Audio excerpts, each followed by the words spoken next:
We heard from Mark Pope for the first time since the end of the NCAA tournament, and he had a lot of great things to say about this 2025-26 Kentucky basketball team.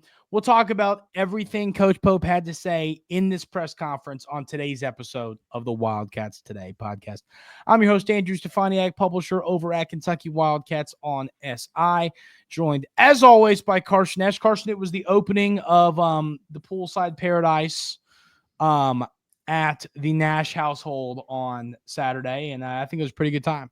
Oh, yeah, it was a great time. Shout out to fellow podcast listener Michael Collins. He won MVP that night. The first Nash poolside paradise, there's always one that goes out. Claims a victim.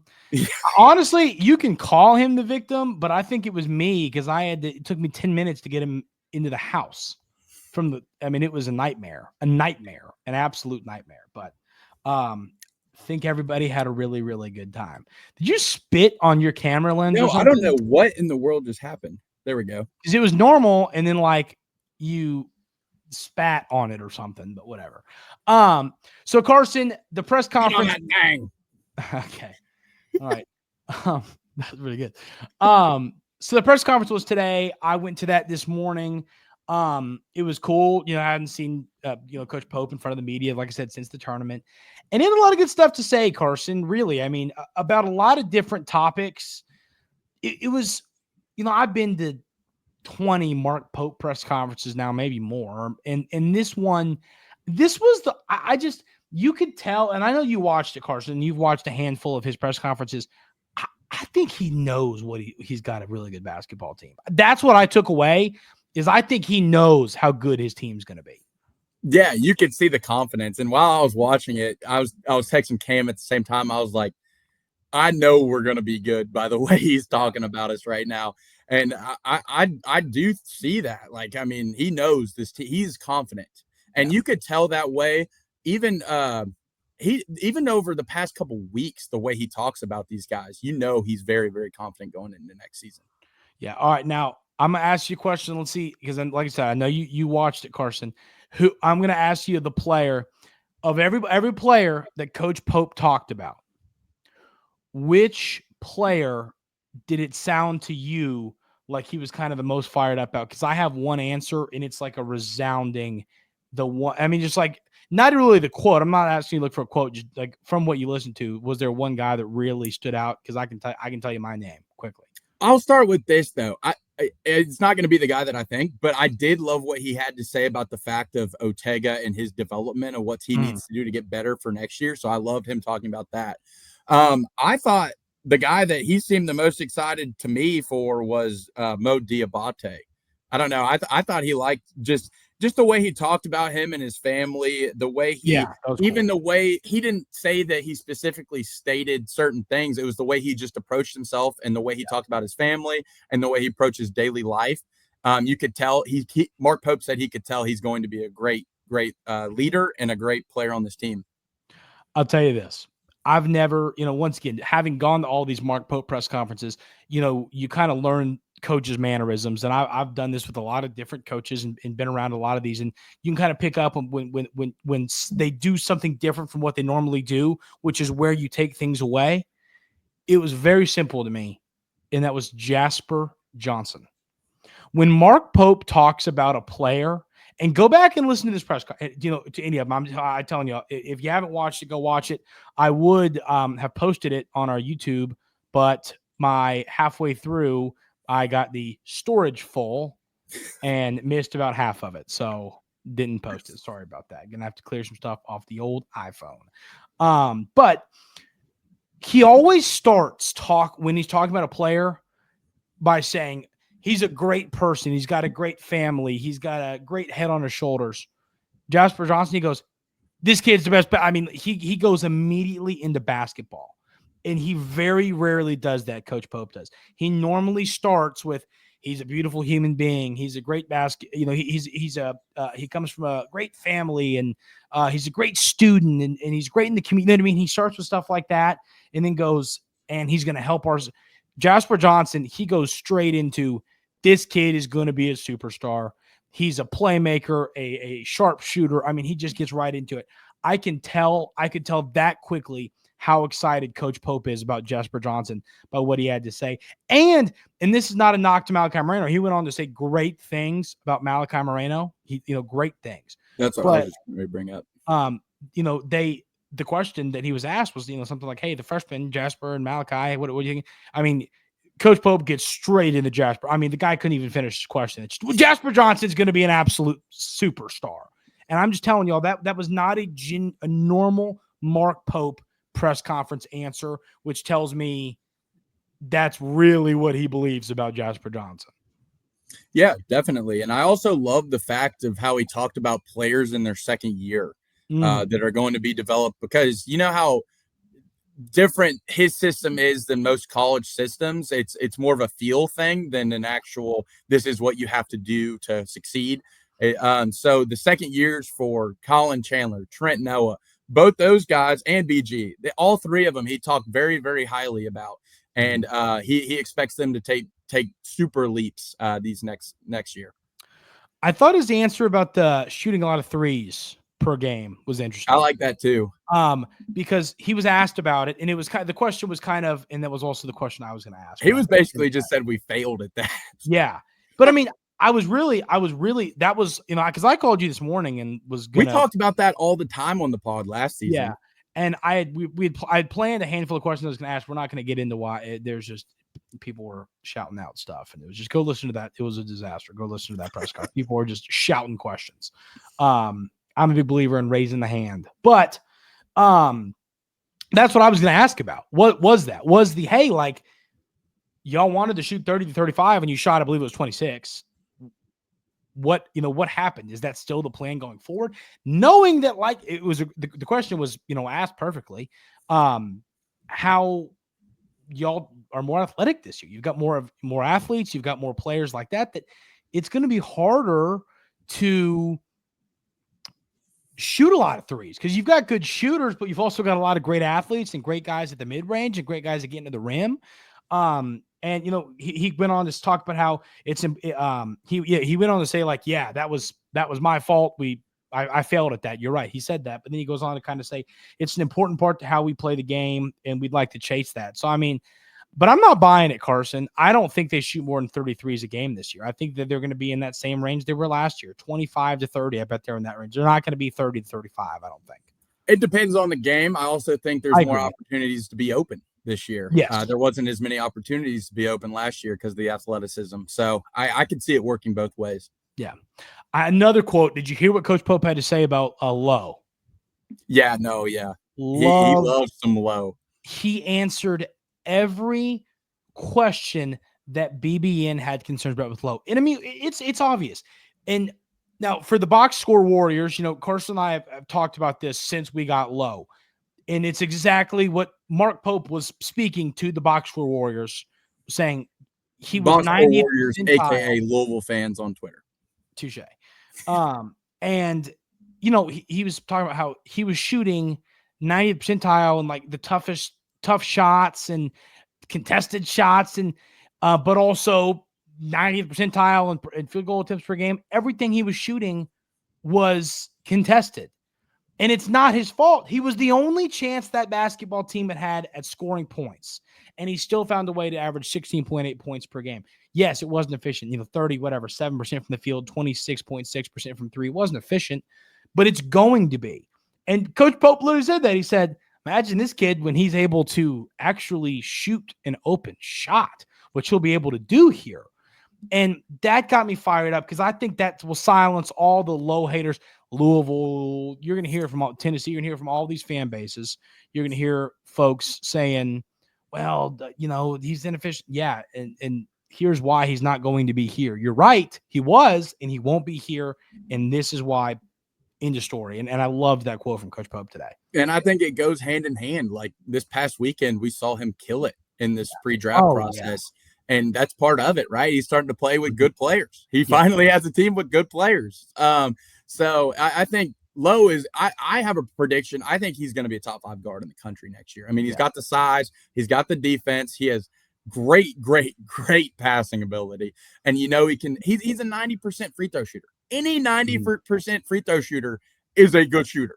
Yeah. They're a good shooter. It hands down, they're a good shooter. Yeah. So we just have to tap into better efficiency, but that's going to go hand in hand with us just being better. It'll come with ball movement and having 5 guys on the floor who can score at all times, which was not the case last year for the Panthers of Pitt. No.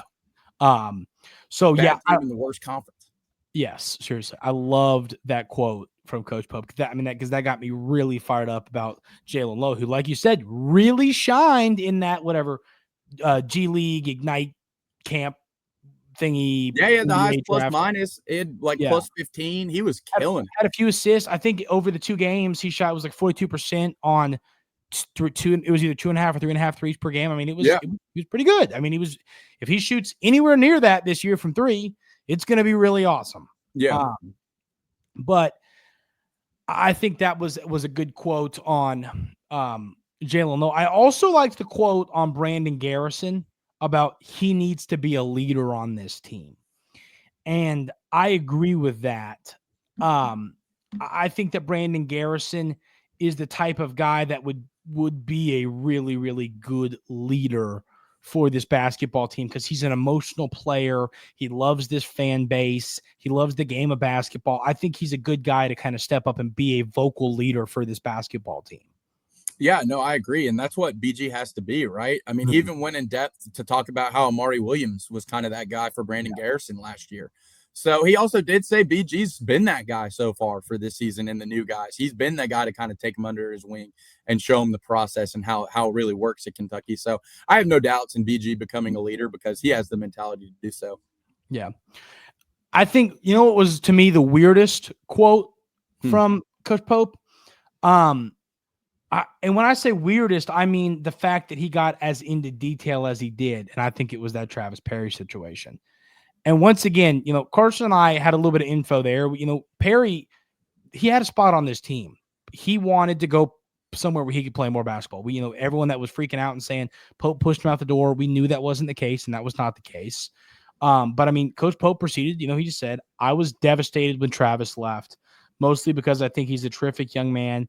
He's a big-time basketball player, just a brilliant talent. And he went on to say that he was going to be a Kentucky basketball legend. And that was what was weird to me, was that part of the quote. Because it's just like, I just think it shocked me more that Travis kind of left. But I get it. I'm all for Travis pursuing his dream and wanting to go play somewhere. But I just thought, what did you think about his comments on the Travis Perry situation?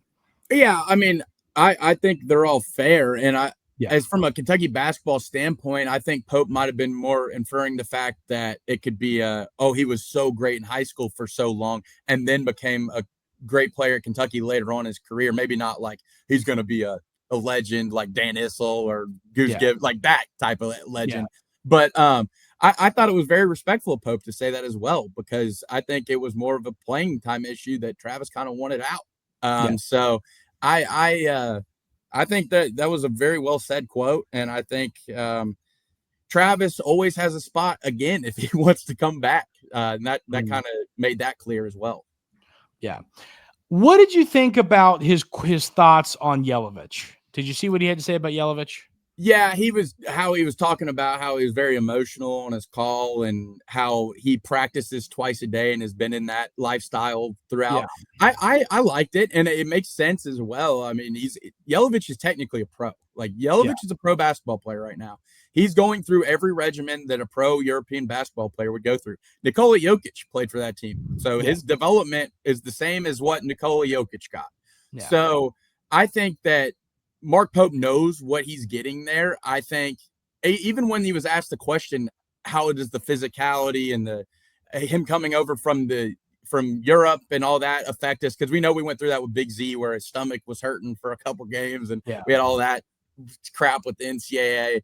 So I think this one's going to be way more of a smoother transition than what Big Z was. And Pope's quotes kind of seem to say that. I weirdly from this quote, I am now all in on I have now switched my opinion and I'm officially in on Diabate being the starter at the 4. I didn't like Coach Pope's lack of basketball comments on Yelovich. You know what I mean? He talked about it a little bit, but I mean, I don't, And what that tells me? I don't think he fully knows what he's getting. Yeah, well, I think that's what everyone thinks, right? Yeah. I mean, we don't know what we're getting from Yelovich, and because most European players there's a chance. Like you're either going to be really, really good because they're always fluid, they can always pass, shoot, and dribble. But you never know about the defensive side of the ball or the physicality and the athleticism. So that's really, really a question mark. But I mean, I guess what I was saying, I agree with you. There's no question that you and I and BBN didn't know, but I thought that Pope had a better indication. I don't think he knows what he's getting. I think he knows he's getting a player that'll be a solid backup 4 with a chance at being one of the most underrated players in college basketball. Maybe one of the best players in the nation. He's that type of player. I agree. He can go either direction, but I don't think Pope knows. I just thought he had a better indication than maybe we had. And I think Coach Pope's kind of going, well, this kid's either going to be great or an okay role player for us. And that's why I'm officially shifting. I'm now on I think Mo D is going to start at the 4 for us. I've made that shift now. Today I made that shift, but I like this press conference, like I said, Carson, and I liked how we got it started. Great question to open things up. 3 words to describe next season's team: competitive, deep, and skilled. I loved that. I think that those are great 3 words to describe a basketball team, a successful basketball team, a gritty basketball team. I think those are words to describe a national championship type of caliber basketball team. I agree. That makes you really excited. I mean, and you knew Pope was going to come in and say something great because he always does, but you could really tell that he meant it when he said it. Yeah. And I think, I mean, this team really has the chance to be special. I was, like I said, I was texting Cam. I was like, I've never felt this way about a team since the Fox team, Fox, Monk, and Bam, because I knew they were going to be really, really good. You knew their talent. You knew what they had. And then every team past since then has been a question mark. This team, you kind of know what you got. And so it's a really exciting time. And you know what I love too? When they talked about the whole NIL landscape and how much the roster cost and like all that stuff, he's like, this is Kentucky. He's like, we're going to be the best at everything we do, whether that be we spend the most money or we have the best practices and what we do, best development. We're going to be the best at every single category. And that's what I love because it's bigger than a team. It's a program. Yeah. Well, and I agree with you, and I understand that it's people's job to ask questions like that, but I just don't. You know what I mean? He's not going to be in a position to answer that. I thought it was hilarious when he said $200 million. Yeah, that was so funny. Because at first, I don't know why, but I thought he said $20 million because that's what we were like. We think we did spend. Yeah, and I don't know why at first my brain didn't hear him. It heard him say 20, not 200. It was hilarious too because he kind of just sat there for a minute and let it like process with everybody. Yeah, but he said that, and I go, did he really just answer that? I went, oh, he said 200 million. That's hilarious. Another great quote was talking about how the Louisville game was early, and he was like, that's true, by the way. I think blame Louisville for that. I think he's being serious. I think it probably was their fault. I really do. I have nothing to believe that it wasn't their fault. Yeah, I really do. I've thought that since it happened because I think it's a soft way of just being like, we don't want to play against JQ. Yeah. And so I really do believe that. And Pope's kind of trying to hide it, but saying that at the same time. No, I think that he does have a lot of respect for Pat Kelsey. And heck, I do too. I mean, I love Pat Kelsey. I think he's a great guy. I hate liking him so much because he's the Louisville coach. But I mean, I like Pat Kelsey. Oh yeah. And I think that Coach Pope has a lot of respect for Coach Kelsey as well, and I think that's mutual. It goes both ways. But I kind of do now. I'm not. I'll tell you this. I don't know if I'm buying. It's a fun thing to joke about. I don't know if I'm buying the whole JQ thing. I'm not buying that. It's fun to say. It is collectively hilarious. I'm with you, but I don't understand what their motivation would be for having this game early, unless it truly has been it was a scheduling conflict. Maybe they're going to Hawaii or Atlantis for these turns. I don't know, but I do find it to be collectively hilarious that that Coach Pope said that. And I love that because, I mean, it's just that's good fun. He took another shot at Louisville, too, and it was hilarious as well when he was like – they asked him about going to the Kentucky Derby, and he was like, oh, yeah, I dressed up. That was a lot of fun. And he was like, there's a reason why they call it the Kentucky Derby. Yeah. Because it's not the Louisville Derby. There's a reason why they call it the Kentucky Derby. Yeah, he was funny today. Coach Pope was – I think he's settling more. You know what that tells me? You remember when Cal used to get real funny? Mm-hmm. His team's damn good. Yeah. That's why he's funny. Yeah, no, I kind of agree with you. You have a lot more time to joke around when you got one of the best basketball teams in the country. Yeah. What'd you think about his okay? And this is the question of the day, and everybody in the comments needs to give their answer. And I'm going to ask you right now, Carson. Coach Pope was asked about, he just wasn't even asked. He just said it because he wanted to say it. He told Rick Pitino, "Listen here, Pipsqueak. You're going to have to come ready with a good suit because I'm coming in firing hot and heavy." What is Mark Pope going to be wearing in the St. John's, Kentucky basketball game, Carson Nash? I would love for him to steal Ricky P's all white, but I know he won't do it. He already said he wouldn't, which I know. I think it'd be funny. I think he's going to have a nice gray jacket over like a blue undershirt looking spiffy. He's going to he's not rocking regular shoes. He's rocking some Jordans that you can't ever get online. He's rocking something crazy to go with it. And I honestly think Ricky P pulls them off well too. Ricky P is one of the best dressed coaches. Yeah, he's dripping. I think Pope gets a leg up on him in this game in the dressing department. I don't know. Pope's got some swag to him, dude. He does have some swag to him. And his daughters, they have some swag to they know their style as well. I think Pope's going to be looking fly. I think that he's going to wear a full Kentucky blue suit. I'm just kidding. I don't think that would be crazy. Good. But it'd be cool. Maybe it would look good. I don't know. I'm not a suit person. I wear one like once a year, and it's the Keeneland, and it's not really a suit because I'm wearing khaki pants. But I think he should wear an all blue one. I think it'd be kick ass. That's where my vote goes. So leave in the comments what color suit, what type of suit, because I really do believe that he has planned for this. What color suit is Mark Pope planning to wear to beat Coach P's behind in the dressing department, which will hopefully lead. They say look good, play good, look good, coach good. So I live by look good, play good. Touche. I think that should be a life rule for everybody. We were going to last Thursday talk about, we have a player that Carson and I both think is going to break out. And if you want to hear, this is interesting. His name wasn't mentioned one time today in this press conference, not once. Or this podcast. Or this podcast.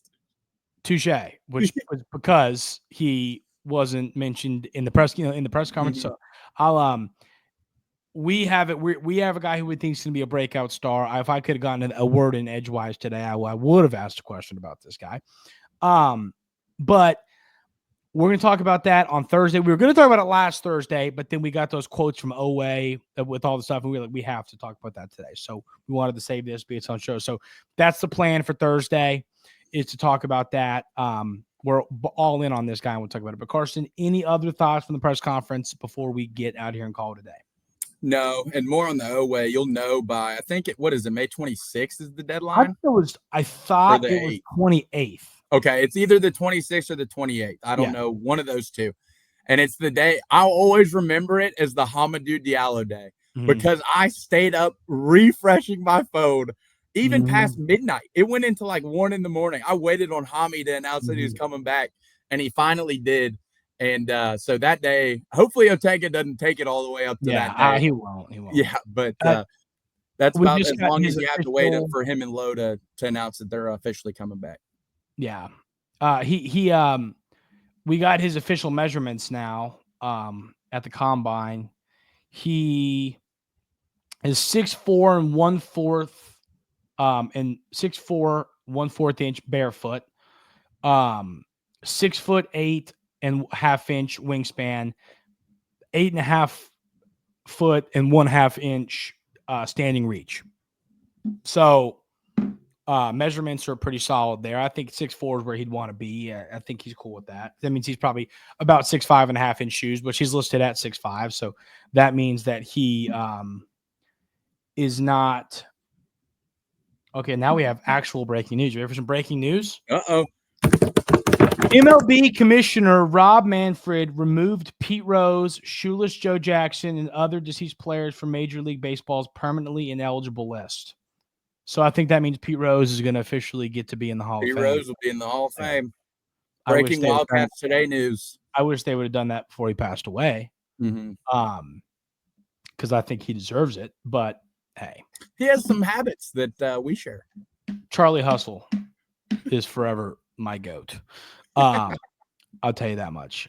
Maybe the Reds will win tonight. Probably not. They'll play the White Sox. I'll tell you this. If they lose a series to the White Sox, I'm done. And talk about what position do you play, Cambov? We'll get way worse quickly if they lose a series at home to the White I thought Sox. It was World War III when Cam and Andrew started talking about the Reds and Tigers on Saturday. It was going to become an issue quickly, but yeah, touche. So, all right, that's going to do it for us today. Hey, if you haven't already, hit that subscribe button. We would really appreciate that. Leave a like. All of that helps the show a ton. Hope everyone has a great rest of their Tuesday, and we will see you on Thursday right here on the Wildcats Today podcast.